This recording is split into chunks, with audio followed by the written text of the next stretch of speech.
The Others 8 Horse dari Robert Pagliariani. Nah,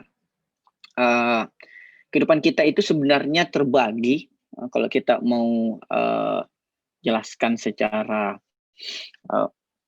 dikotomis, kehidupan kita itu terbagi atas hidup yang kita jalani sama hidup yang ingin kita jalani. Jadi ada kehidupan yang sedang kita jalani sama ada kehidupan yang ingin kita jalani.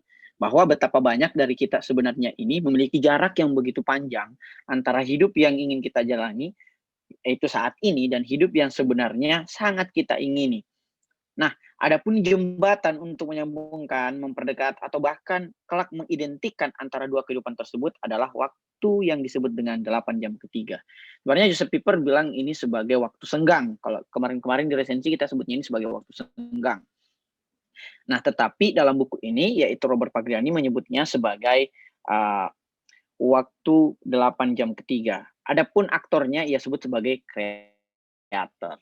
Apa tuh kreator? Kreator adalah seorang pengusaha kreatif atau pekerja kreatif yang memiliki pekerjaan purna waktu, dalam artian dia punya pekerjaan sebenarnya 8 jamnya, tetapi dia tidak cukup puas. Dia tidak cukup puas karena dia merasa bahwa saya tidak akan mungkin 40 tahun ke depan itu akan begini terus sampai pensiun. Sehingga satu-satunya cara untuk bergeser, untuk mencapai tingkat finansial atau taraf hidup yang lebih baik adalah melakukan sesuatu yang berbeda tentunya di 8 jam ketiga. Nah, untuk sampai kepada hidup yang ingin kita jalani, kita mulai nih di hidup yang sedang kita jalani saat ini. Nah, betapa banyak dari kita di hidup yang sedang kita jalani ini, ketika kita buka sosmed misalnya, apalagi ya, kita mendengar cerita dari teman-teman yang sementara dalam kegiatan reuni, kita mendapati teman-teman kita melanjutkan studi ke luar negeri, ada yang sudah bekerja di perusahaan multinasional, ada yang sudah sukses membangun startup, atau bahkan ada yang sudah menikah dengan memiliki anak kecil yang lucu-lucu. Dan apesnya, sementara di saat yang bersamaan, kita masih di situ-situ saja nih. Kita bagaikan mayat hidup. Nah, harus bangun pagi berangkat ke kantor dengan mengomel-ngomel perilaku ugal pengendara lain yang sebenarnya sering pula sebenarnya kita lakukan ketika kita terlambat. Atau kemudian kita bergosip kerja di kantor hari kemudian ke kantor baru meratapi hari-hari kita harinya. Kalau kita menyatakan kita 8 jam kerja waktu 8 jam juga. Sebenarnya ada jam makan kita atau 8 jam ketiga kita. Nah, kalau kita mau membaginya ke dalam setiap waktu seminggu, kita memiliki 168 jam yang sama. Di sini tentu kita memiliki modal waktu yang sama, mulai dari presiden atau pengusaha multinasional corporate sampai kita yang biasa-biasa ini, ya sama-sama punya modalitas waktu 24 jam sehari atau 168 jam sepekan. Nah, kalau kita mau membaginya ke dalam 3 domain waktu itu, yaitu waktu kerja, waktu istirahat, dan waktu senggang, sebenarnya kita punya 168 jam dalam sepekannya itu.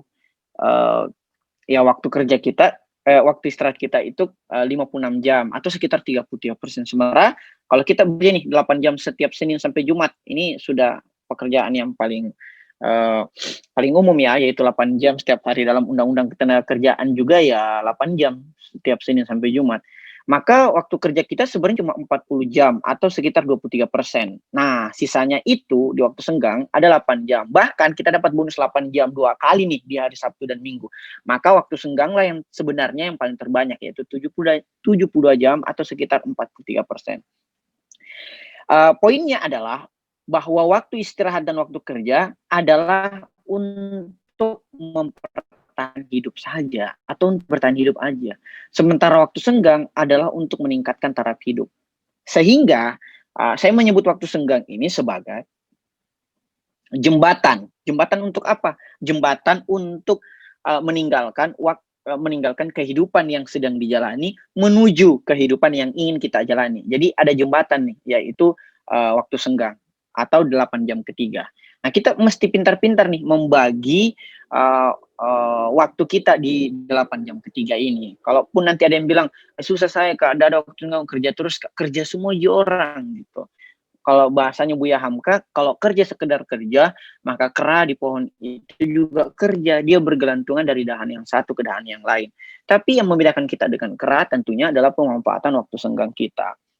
Nah, misalnya kalau dalam konsepsi 24 Habits on 24 Hours di Restensi Institute yang insya Allah akan launching bulan awal tahun nanti bukunya, yaitu Berlaku Adil pada Diri, kami membaginya ke dalam 5 waktu, yaitu waktu spiritual, waktu intelektual, waktu sosial, waktu fisikal, dan waktu finansial.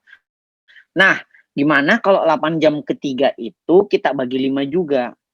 Nah, sehingga setiap modalitas waktu itu atau setiap aspek itu mendapati sekitar 1 sampai 1,5 sampai 2 jam atau 90 sampai 120 menit per aspeknya.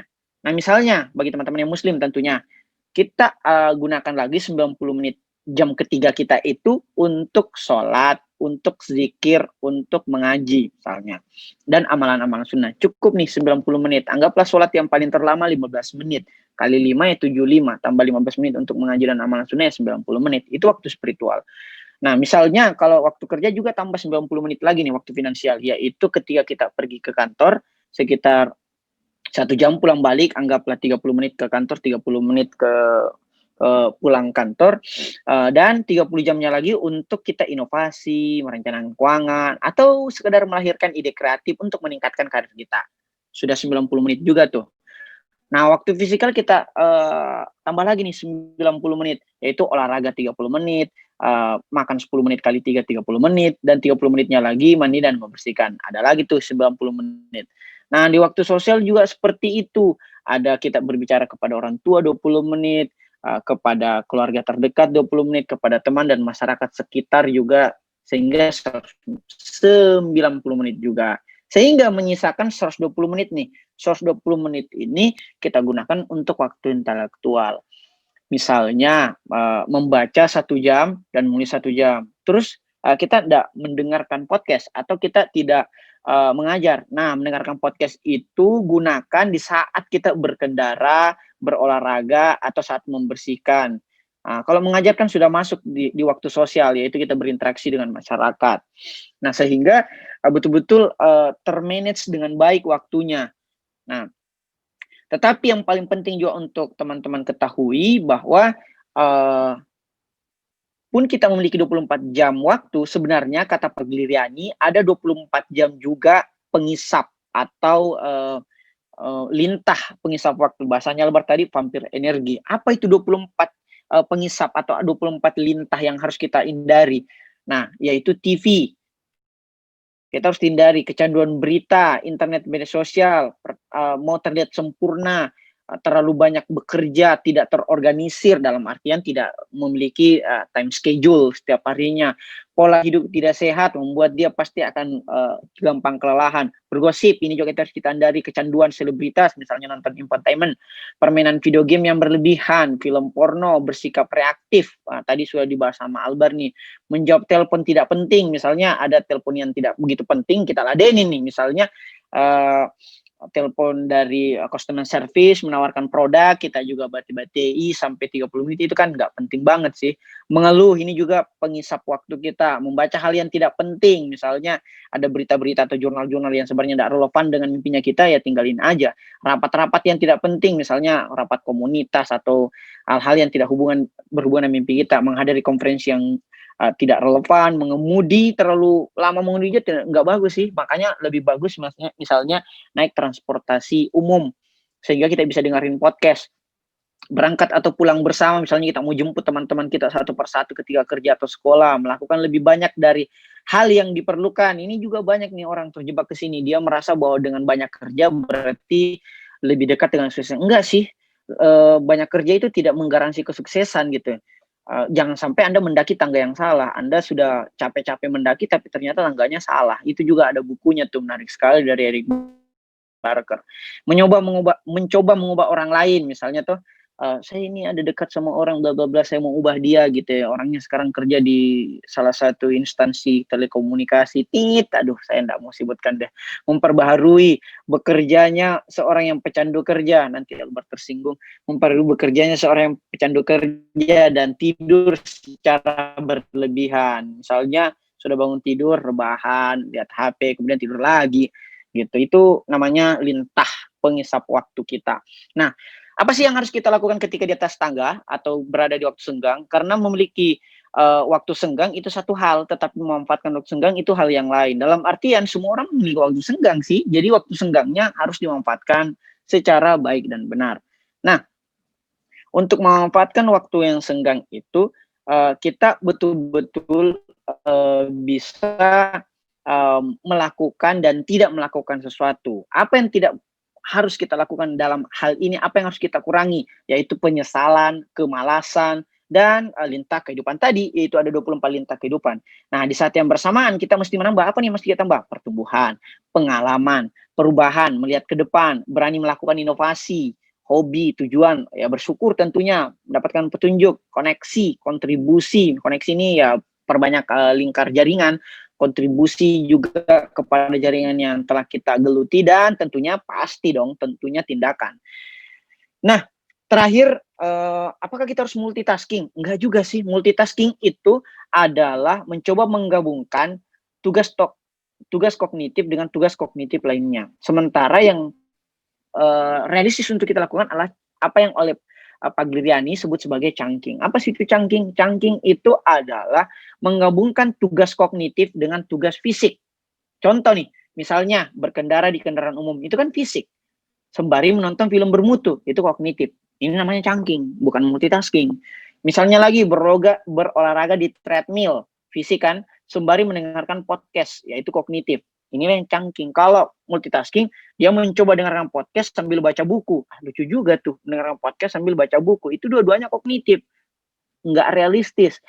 Menelpon kerabat itu kognitif, sembari membersihkan atau memasak itu fisik. Dan masih banyak lagi contoh-contoh chunking lainnya. Kalau kita menerapkan kaidah di atas, semua kita dapat semakin dekat dengan kehidupan yang ingin dijalani. Maka manfaatkanlah waktu senggang Anda selama Anda berada di jembatan. Selamat mencapai tujuan Anda, yaitu mendapatkan atau mendekatkan diri dengan kehidupan yang ingin dijalani. Terima kasih. Wassalamualaikum warahmatullahi wabarakatuh. Assalamualaikum warahmatullahi wabarakatuh. Terima kasih Kak